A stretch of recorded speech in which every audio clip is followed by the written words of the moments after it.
sepenuh hati dan juga semangat jiwa akan membawa PAN. Tapi secara pribadi Tidak ada pribadi dan partai harus sama. Oleh karena ini kita lihat lagi. Adapun nantinya kalau misalnya Ibu Tita dibagi PAN maju di kedatangan bagaimana Pribadi sikap? tentu saja hak partai masing-masing. Saya tidak dalam posisi berkomentar apa-apa. tapi apakah Mendukung ya, begitu. Ibu Tita ya? Saya tidak dalam posisi berkomentar. Saya harus konsisten dengan partai saya. Orang hidup itu berpolitik harus bermoral, harus punya pendidikan, ada. Oleh karena itu saya harus tunggu partai. Kita memiliki pengaruh di atas 30 sampai 20%, tapi yang kemudian enggak biasa-biasa aja.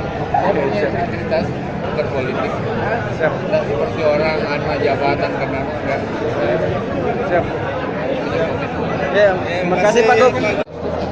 Pak Gub, Coba lebih bagus.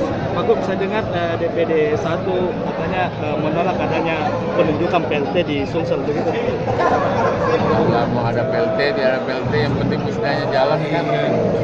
Kan jangan hanya pikir kepentingan Golkar, kepentingan Indonesia, kepentingan rakyat. Contohnya belum ada.